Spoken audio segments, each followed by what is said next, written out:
Hi babes, how are you? My name is Moran. Welcome to my series Getting Personal, where I gather different stories from Reddit. And today, our episode is all about empathy, or rather, lack thereof. So without further ado, let's dive in.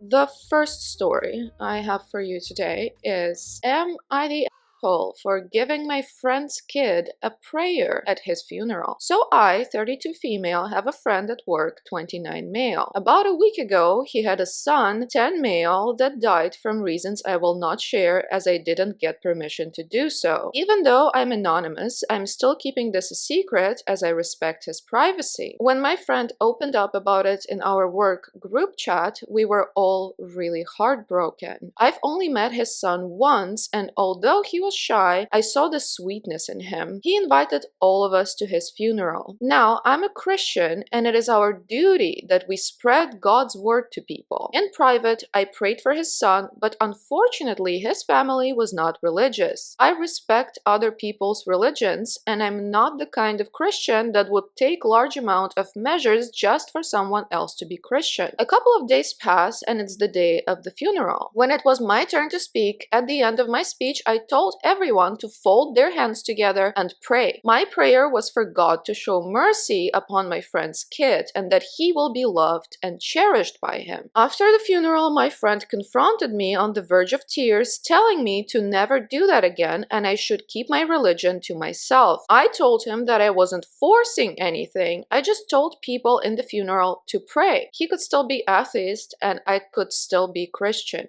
After all, it's his life. Well, tears begin to run down his cheeks and he's just practically cussing me out. Thinking about it a little after I'm home, I feel guilty now, although I still think I didn't do anything wrong. I didn't force my religion at all. He can still be atheist and I'll still be praying for everyone. But that's just my view on this situation. Am I the here? A huge one, yes. I love how you keep repeating that you respect this and that, but at the same time you've shown the biggest and the most terrible example of disrespect possible because you knew they were not religious. It's a child's funeral and you decided to come in and literally force people to pray. Nobody's gonna like tackle you at a child's funeral for praying, and now they're all stuck trying to pray because you took them by surprise. You knew you were doing something wrong, otherwise you would have asked if that's fine, but you didn't, did you? No, because you knew that nobody wanted this and you decided to do it anyway. And it's like, he can still be atheist and I'll still be praying for everyone. Pray in private and don't tell other people what to do. Like, what the how is that not clear? But thankfully, Reddit gave her whole verdict, and then we have several edits. Edit 1. Whoa, okay, so we're only 15 minutes in and the person already went to my DMs and insulted not only me but my religion. I really would not want to be insulted, especially if it also involves you insulting my religion. Please just do your part and judge me civilly. And to add, it was never clarified if the funeral was non-religious. All I knew was that the family was non-religious, but I guess there could have been other religious people like the grandparents. This is not a matter where you should be guessing. So, edit 2. Okay, so this post now has over 100 comments and the majority are saying you're the asshole, which is definitely more than enough. Thank you for your time. I'll be logging out now. I hope the OP learned their lesson, but I really doubt it. And finally, the top comment on this story is, you are the absolutely. I'm Christian. I've also been to humanist funerals. You keep your faith to yourself and let the family grieve and honor their loved one their way. Adding to the pain of grieving parents who have lost their son and putting yourself and your faith front and center is not a Christian act. Apart from anything else, if you're going to put on your holier than thou I have to witness bullshit halo, you also failed at that. You just made bloody sure that no one there will ever consider your sect if they aren't turned off completely, and will be sure to use you as an example of why Christianity is wrong. But that is besides the point. You are cruel and unfeeling to a family who lost their child. Shame on you. I do very much agree with this person, and I also want to add that I, for example, don't have much of a problem with Christianity, though I'm not Christian, but I do have a lot of problems with a lot of Christians, and the way they go about it is just so problematic.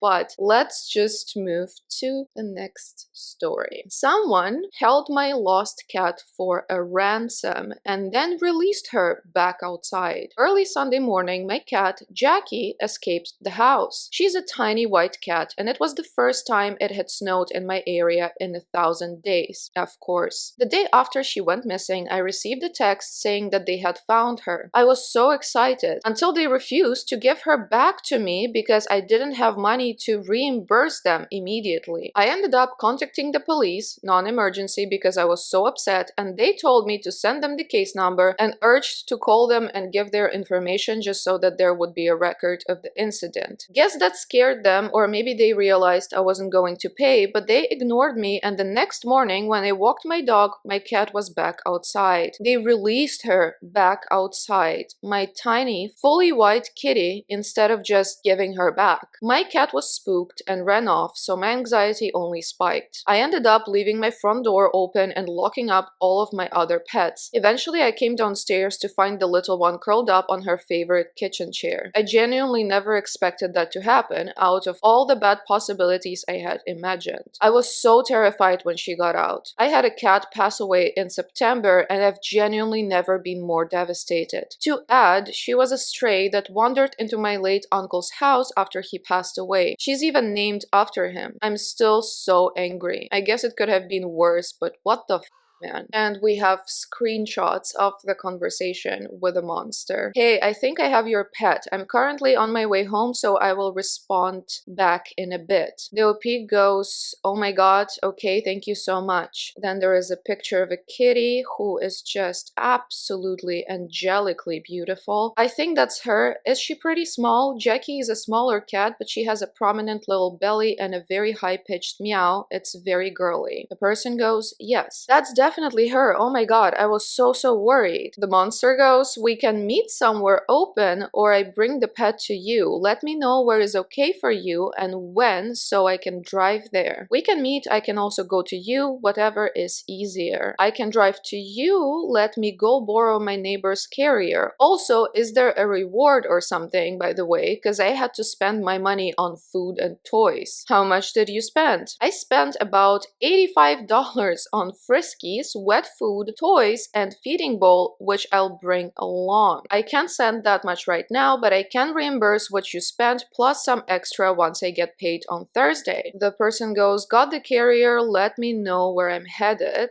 The OP goes, I'll be outside. And then the person goes, awesome. And my refund? I need an assurance you are actually going to pay me back once I hand over your pet back to you, because you could easily not pay me back and there is nothing I can do or anyone can do because you have proof and can confirm the pet is yours, and you didn't ask me to take the animal in or spend my money on it, because Thursday could come and you ghost me. Like I said, I would have to send it Thursday. I can't do anything right now, but you know my number and you know where I live. She's only been gone for a day. I didn't expect her to get out, and I didn't expect to have to pay close to $100. I understand your frustration, but you have to understand that she's my cat and this was totally an unexpected expense. I have every intention of paying you back, but I seriously cannot do it today. I still need her back. She hasn't been away from me since she was adopted. I've been worried sick. No way we can do part now and the rest when you are able. That way, if you end up not refunding me, I don't lose all. I didn't ask you to spend money on her. I appreciate that you've kept her safe, but you can't hold that against me. Again, this was an unexpected thing I have to pay for. You acknowledge she's my cat, she's a road over, and she's been gone a little over a day. If you don't trust me, that's fine, but she's my cat, and if you refuse to give her back, you are stealing her. I need her back. She's my baby, and she has kitty sisters back home that she loves. Can't we do this when you get paid? No, she's my cat. I need her back. You did a good deed, but this is not a good or nice thing to do. It's not good to hold money you spent against me, and it's not fair either. Not to me or Jackie. Definitely not Jackie. I'm trying to be polite, but this has been extremely stressful for me, and I'm incredibly upset. She's my cat. It is not okay to keep her from me. I spoke to the police. They gave me a case number and advised you to call in and give your information as well so that there is a record of this incident. I literally cannot ghost you with that. But you need to get my cat back, and then I have every right to pay you Thursday. And then there is also the unsent message from OP.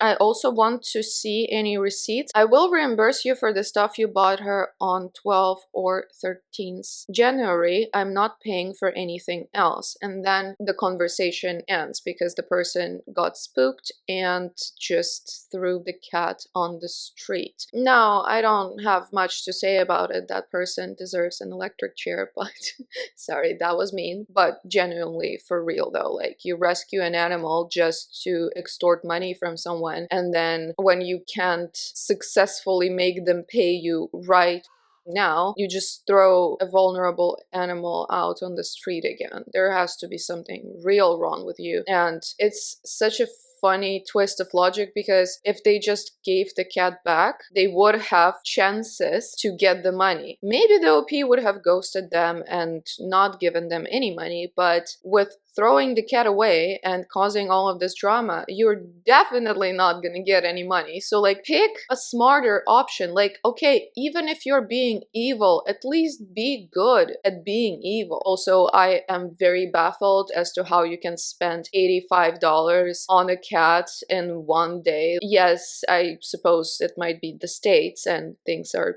expensive and whatnot, but you didn't need to spend that much. You didn't need to, like, buy toys and a food bowl. Just put food in any of the spare plates, in any plastic plate. Like, why did you buy all that shit if you were going to give the cat back? Just doesn't make any sense. I think they're just lying about all the things that they bought. And the comments here agree. The top comment is $85 for Friskies. What did they do? Buy a 30-pound bag for one cat? I'm glad that this ended well, but that person definitely lacks empathy and just basic humanity. And we are moving on to the next story, which is, am I the for snapping at my boyfriend when he wouldn't stop bragging about his size? Okay, this is actually the dumbest issue I think I've ever had. I've never used Reddit before, but I see them on TikTok, so this is literally me making this account to ask this stupid question. My boyfriend, 27 male, and I, female 20, have been dating for just around 6 months now. In the past 2, we've started being intimate. Now, for context, my boyfriend is not my first, but he's only the second person I've ever slept with, and the first person I've slept with repeatedly. So in some ways, he is my first in a lot of things. So I noticed that during our first time, it was honestly quite painful. The penetration and the movement was cramping rather than anything pleasurable, and it made me have pain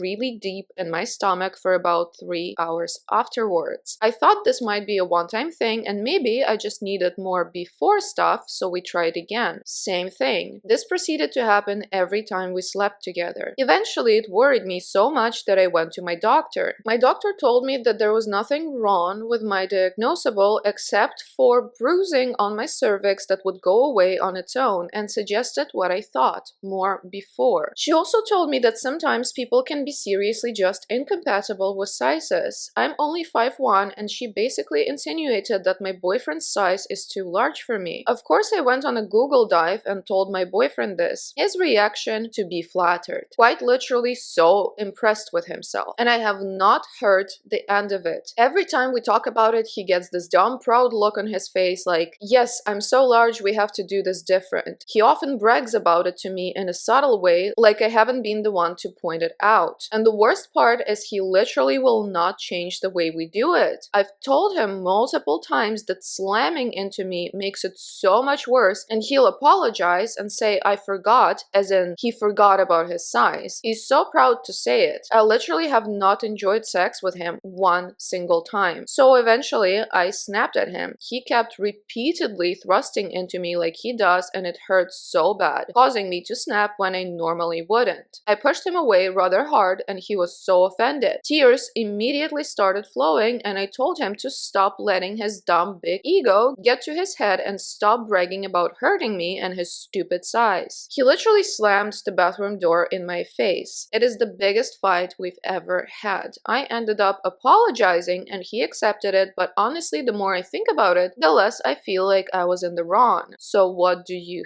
think? I think you should not be with this person because for him, his pride and pleasure and joy at being big trumps your comfort, your health. So like, he's willing to hurt you over and over again just because he wants to then say, oh, I forgot about my size. He didn't forget, he just likes it. He just likes that you will like squirm in pain because, you know, he's so large and stuff. No, absolutely gross. And just to give you an example, I did have the similar problem. The only appropriate reaction in this case for the dude is to be like, I'm sorry and I'm gonna do it differently and I didn't want to hurt you. That's it. Like, if he keeps doing that, he clearly just does not give a whatsoever. We have an update. Some people in the comments asked, it's been 9 hours since I posted this and I am just so severely overwhelmed and saddened by what everyone had to say, though I'm extremely grateful. I decided to talk to him about this using the frame of I'm genuinely almost at my wit's end. He listened to everything I had to say, which was basically that everyone here told me to say, and he said he understood, was so sorry, and would genuinely do better. He went on to explain that our issues per se have been exclusive to me, and that's why he got all proud of himself. He told me how he developed this like kink, I guess, which is why he's forgetting, getting carried away. I don't know. We didn't talk about that for long because it sounded like an excuse. Nevertheless, he's agreed to genuinely try. I think I'm gonna give it one more chance. Thanks to everyone who commented. You have no idea how unexpected and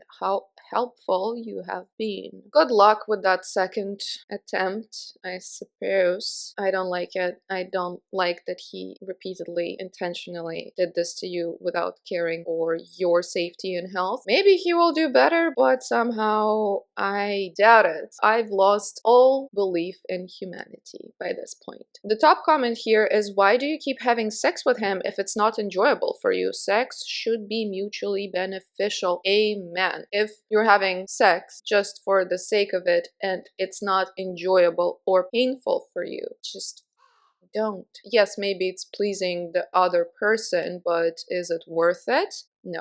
Let's move on to the next story. Am I the asshole for leaving a family gathering and taking the cake with me after my feelings got hurt? I, 27 female, hit 1 year sober from alcohol at the beginning of the year. This was a huge accomplishment for me. It was bigger to me than finishing college. I told my family that next time we were together for family dinner, I had something to celebrate. This all happened at my mom's. The kids were playing and the adults were hanging out. I took the moment to share that I've reached 1 year sober and how good I felt about it. They went with, oh, that's what you were talking about, and has it been a year already? I am embarrassed to admit I hoped someone would say they're proud of me. My brother-in-law Steve looked at my sister and they both said, well, at the same time, and she said, since we're all here, niece just got into a specific gymnastics thing. It's been a long road, but she did it. Steve popped some wine they brought and started giving everyone glasses and cups. He made eye contact with me and his face fell. I had this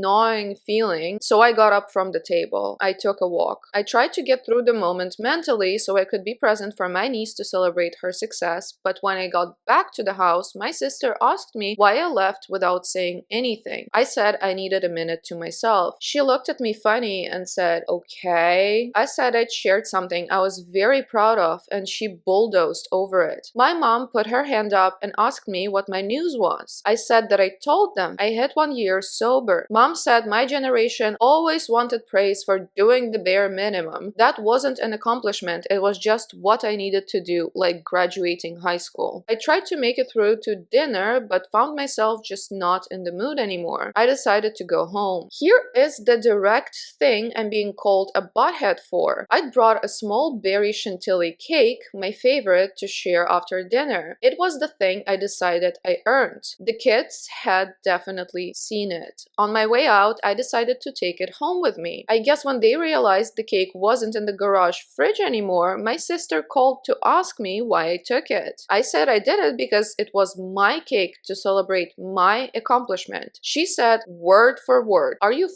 serious? Oh my god, Emma, grow up. You're such a baby." My mom later texted me directly to tell me how disappointed she was that I threw a tantrum because my niece got more attention than me. I don't think her read of what happened is right, but that is why I'm asking you guys. Am I asshole because I took home the cake in the end? Was that really childish of me considering the kids saw it and then didn't get any? As I was putting on my shoes to leave, Steve found me and directly apologized and said that he was completely oblivious in the moment. I know he did not do anything to intentionally hurt me. Apology from Steve or not, you're not the and your family sounds very pleasant, very supportive, giving me flashbacks to mine and the environment I grew up in where, you know, everything is just bare minimum. There is nothing to be praised for until you win an Oscar or earn $1 billion. And I'm just very upset at how they dealt with it. Not only did they bulldoze over your news, they didn't take your news seriously, and 1 year being sober, it's such an achievement. And well, if you ever see this, I'm proud of you. It's a very big achievement. It's really hard, especially if you had issues with substance abuse. So that is actually very, very impressive. And I'm really sorry that there was no one who could, you know, support you in the moment. Not the like, you bought yourself your favorite cake hoping to share it and share this achievement with your family. Instead, they were massive, gigantic, horrific assholes, and the least you deserve is to take the cake back. Because yeah, children might have been upset, but it's not about the children, and well, they will just have to be upset, I guess. Reddit also agrees, not the and there is a follow-up. Hi everyone, I just wanted to follow up and say thank you to everyone for the responses. I have a lot to think about when I next go to therapy, today actually, and work on. I do want to clear up a few things that I've seen come up a lot in the comments. I'm not in AA. I tried AA before and it was not compatible for me. It works for a lot of people very well, and I'm happy for you if it works for you. So stuff about the steps and personal inventory are not relevant to me. It wasn't a party for my niece, it was just a family dinner. The cake was mine and wasn't brought for my niece. I didn't take it because I wanted to get back at them. I took it because it's my favorite cake and I wanted to eat it because it was my thing that I earned. I don't know why they opened wine for my niece getting into the gymnastics program, but I also don't think it's my place to say anyone else has a drinking problem, and I'd prefer to have eyes on my own paper. The top comment here is they had wine which naturally excluded you right after you told them your good news. I'm glad you took the cake. To this, the OP clarifies that Steve apologized for opening the bottle and then he genuinely realized that it was a stupid thing to do, but again, not counting Steve and his the whole situation still sucks. Let's see the next one. My husband knocked someone out in front of me and I'm terrified. Some context, I've been with him for 6 years and he's barely raised his voice in that time. Very zen, but also usually pretty timid in public. He's a big guy, so people rarely mess with him. I didn't think he was even capable of fighting. However, a few days ago, we went to one of his friends' places for a chill gathering. One of the host's friends showed up drunk off his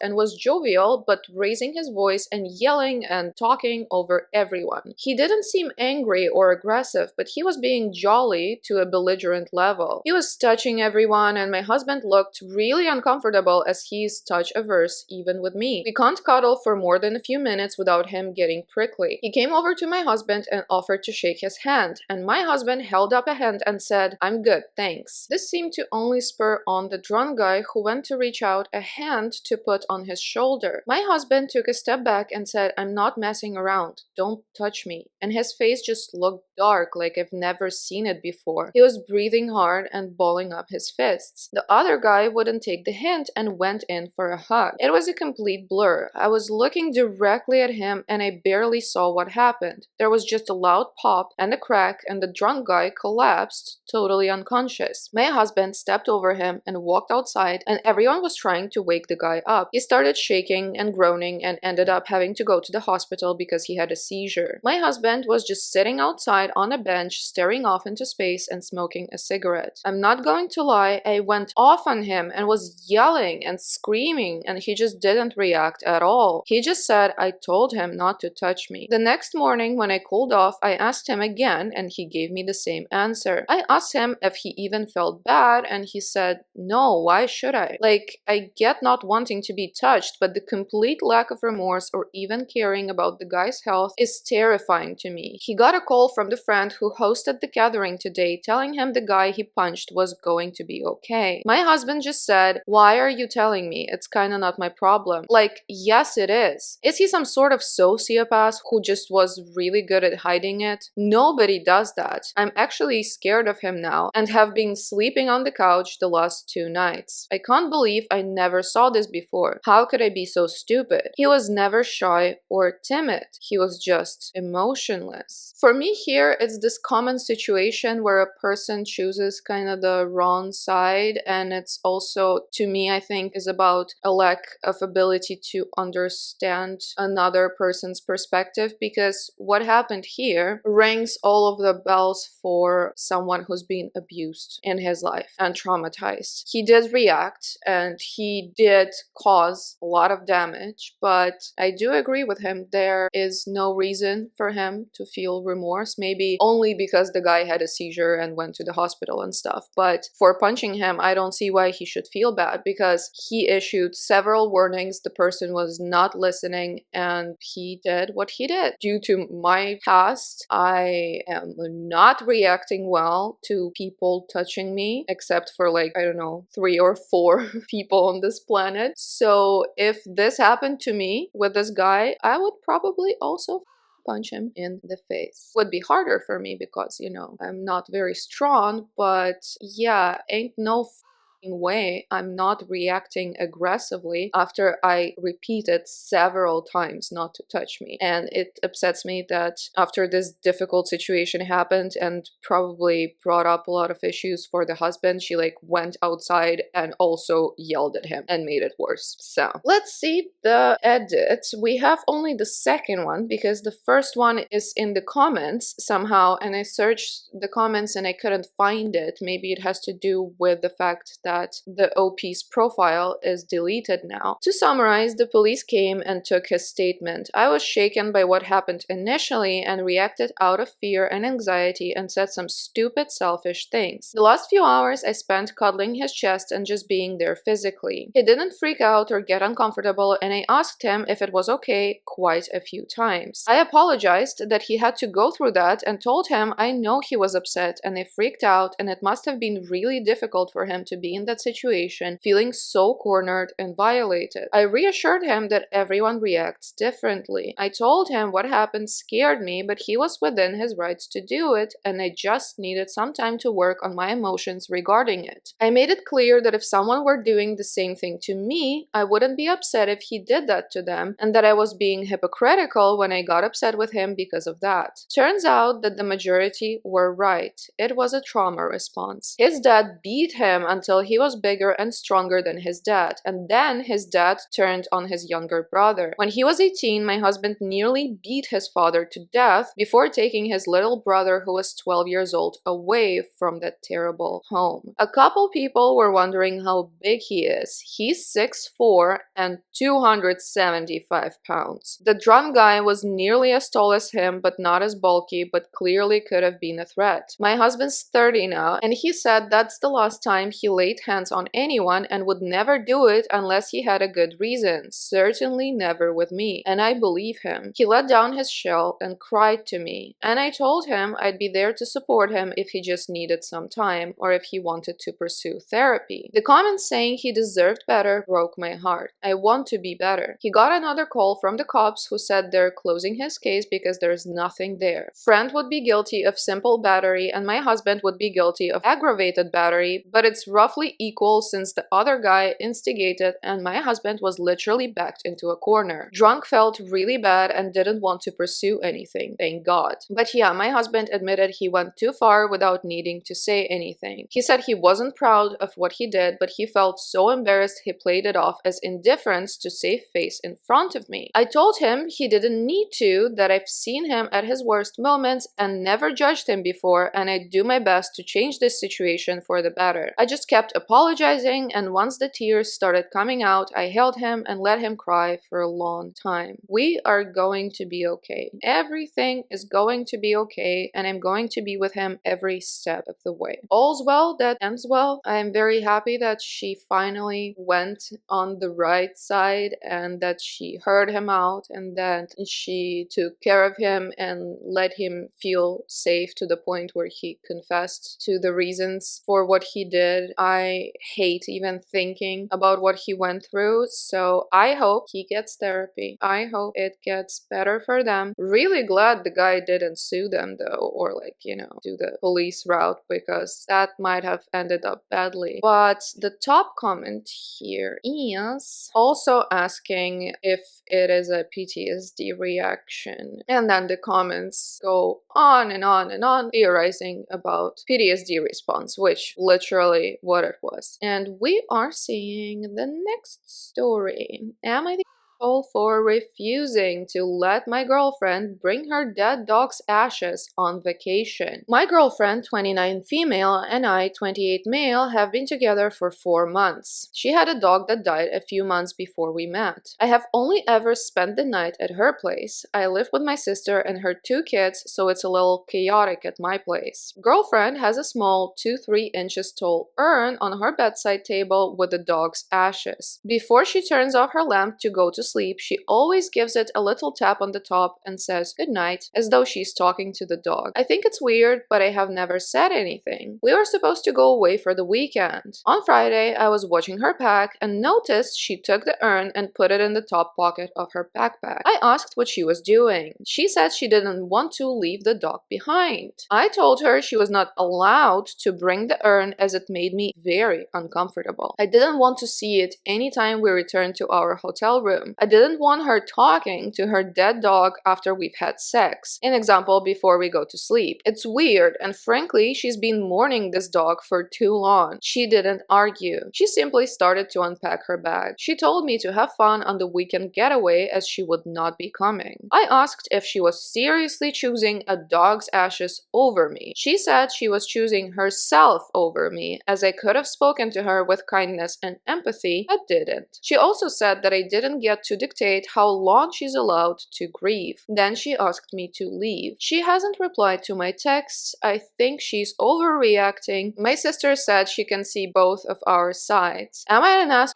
for thinking my girlfriend is weird for being so attached to her dead dog's ashes? This should have been posted to Am I the Ex, honestly. Reddit served him with and I don't even know how to go about this because this is just ridiculous. Who are you to tell another person how long they can be heartbroken? Grief is different for everyone. My grandmother died over 10 years ago and I'm still grieving her death, and I still cannot talk about her without crying. And yes, for some people maybe it's too long, but do I give a no, it is what it is, and the way we're dealing with grief is also very specific and very different depending on the person. The way your girlfriend goes about it is sweet and harmless, and she just wants to keep her pet close to her. She lost him so recently, it's just been a few months, and you're not allowing her to bring a small thing that has nothing to do with you. Seriously. Okay, I hope she breaks up with you, and we will see now because we have a bunch of edits and an update. So edit 1, the hotel was non-refundable and only a 3-hour drive, so I went on the trip without her. Edit 2, she started seeing a psychologist around the same time we started dating. She hasn't told me any specifics, but she said the trauma of suddenly losing her dog brought to the surface other trauma in her past. This is why I think she has been mourning for too long. She's still attached to the dog even after seeing a professional on a regular basis for several months. Once again, none of your business to tell people how long to grieve. I lost my family cat over a year ago. Also still cry every single time I see his pictures. I hate people who are trying to dictate the most intimate and the most painful things for other people. It's like, nobody asked you. Update, and I'm sure this will make a lot of you happy. I get it. I'm an I texted my girlfriend to say I'm sorry for how I spoke to her and for dismissing her feelings. It was wrong. I also said I would like to apologize in person and offered to bring over her favorite takeout. She said, all good, don't worry about an in-person apology. I gathered the things you've left at my house. Let me know when you would like to come pick them up. I'm hoping she will still hear me out when I go to her place. Oh, hell no. I am hoping she kicked your out. Edit 3. To those of you DMing me who think I'm not but won't post a public comment due to the risk of being downvoted, please stop. That is cowardly. To those saying my girlfriend is a lunatic, a sociopath, unhinged, a trauma dumper, has endless emotional baggage, in need of a mental institution, etc., please stop that too. While myself and others may not understand what she's going through, that doesn't automatically make her mentally unstable. She has a good heart and a good head on her shoulders. Name calling is unnecessary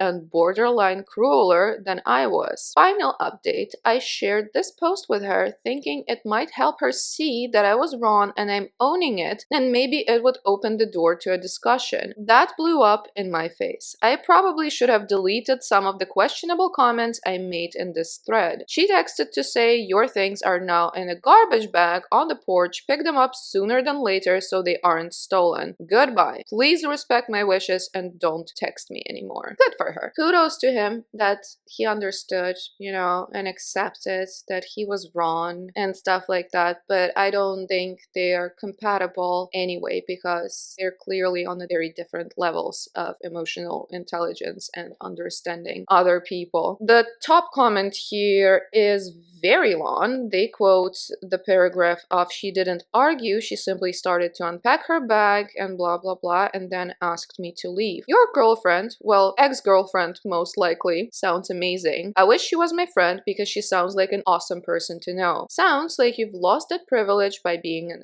asshole. You're the Everything she said was 1000% correct. I don't even have anything to add because she spoke for herself so clearly. The fact that you still don't get it shows you have a fundamental problem actually hearing her. Read and reread what she said until you get it. Edit, you do realize your second edit makes it worse, right? She's working with a psychologist. She's going at a pace that's healthy and comfortable for her, and she has a professional to help her with that. You don't get to decide what's too long for anyone else's trauma or grief. How dare you think otherwise? If you can't keep yourself from butting into her personal affairs like this, then you aren't ready for a real relationship. Yes, full on applause and literally how dare you? And on this infuriating note, or maybe a happy one because, you know, she broke up with him, so that's great for her, I'm going to wrap up this one. Please let me know in the comments what you thought. Don't forget to subscribe, put a like down, you know, it really, really helps me. I love you people. See you at some point in the future. Bye.